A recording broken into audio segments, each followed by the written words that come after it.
Welcome back to J&G Damp Proofing for Beginners and DIY.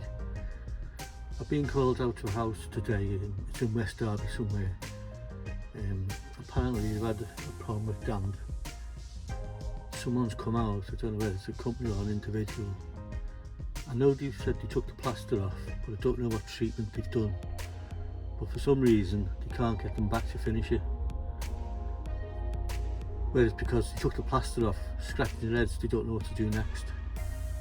So I'm here to investigate causes of damp and see what we can do to put it right. Welcome to J&G Damp Proofing.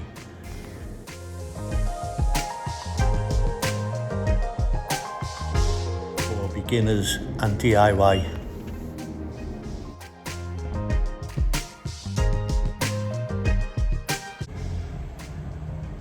First thing you do before you even enter the house, check the ground levels, check the air bricks, make sure they're free from vegetation and they're quite above the ground level.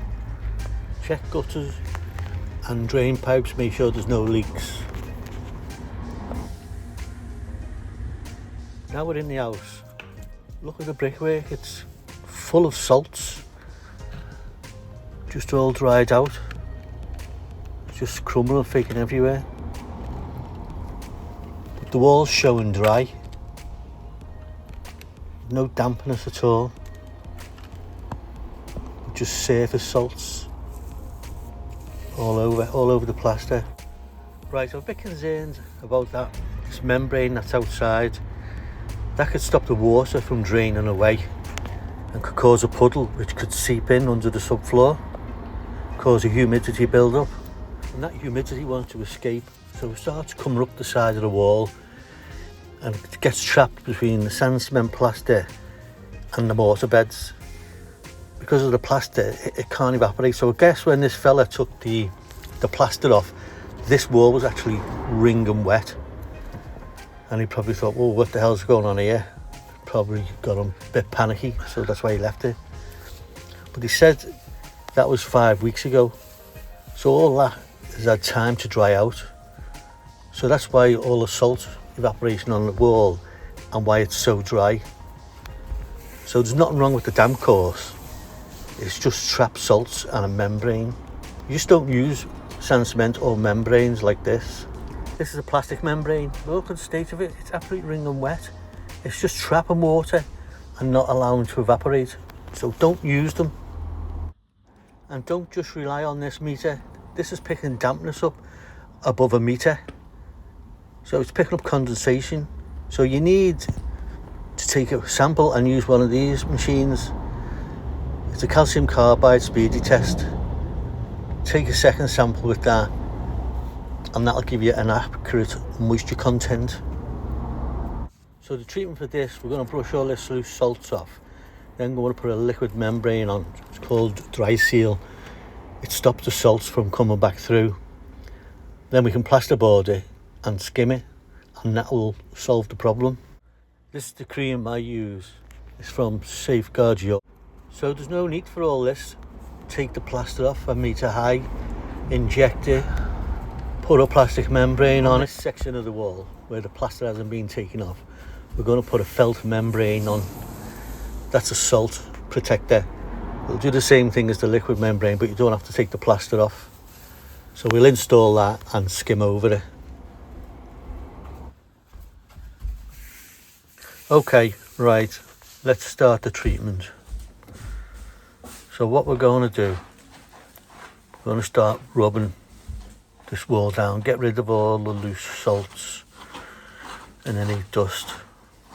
Makes it easier when you're applying the membrane or the Dry Seal to prevent any more salts coming through.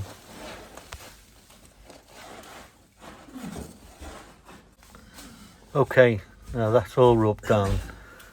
Let's go and get our Dry Seal and we'll start applying it.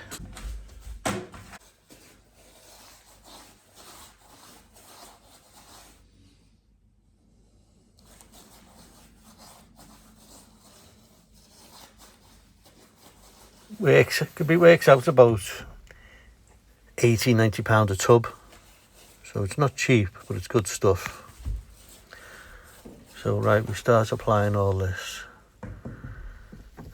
Give it a good coat. Make sure it's in all the nooks and crannies, and make sure that the whole brick area is done. Once we've applied this to the brickwork, either side of the bay window where the plaster hasn't been taken off, I'm going to start prepping our dry felt base membrane. We measure and cut to size what we need.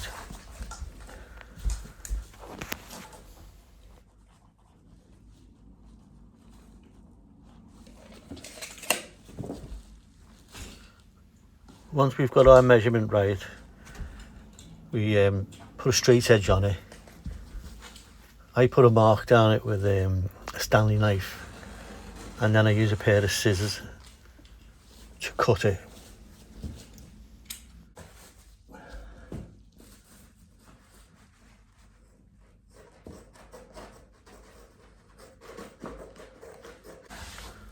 Once we've cut it, there's two sides. There's this grey side, and on the other side it's black.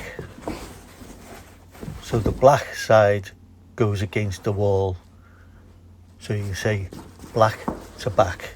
Once we've got it cut, we can mix our adhesive in a bucket, and you spread the adhesive on the wall just like you're skimming the wall. Make sure it's all covered. Then you paste the membrane on top, and you put it on like as if you're putting wallpaper on. You'd scrape all the air bubbles out, give it a good push down. I put the plasterboard on with foam. Once that foam's dry, it trims up and you can sandpaper it, and then the whole lot is ready for skimming. Okay, I've trimmed all the foam up. I put Unibond on the walls where needed. The scrims on. So we're just going to start to plaster now. It's going to take 2 coats. So we'll put our first coat on. We'll leave that for a few minutes, and then we'll start applying our second coat. Okay, now we've got our first coat on. We're going to leave it for a few minutes while we knock up another mix. Right, that's the second coat on. So it's a case now of just waiting and troweling and troweling. So I've been troweling now for a while, and it's finished. So keep an eye out for my next video. We are down in London, damp working and refurbishing. See you next time.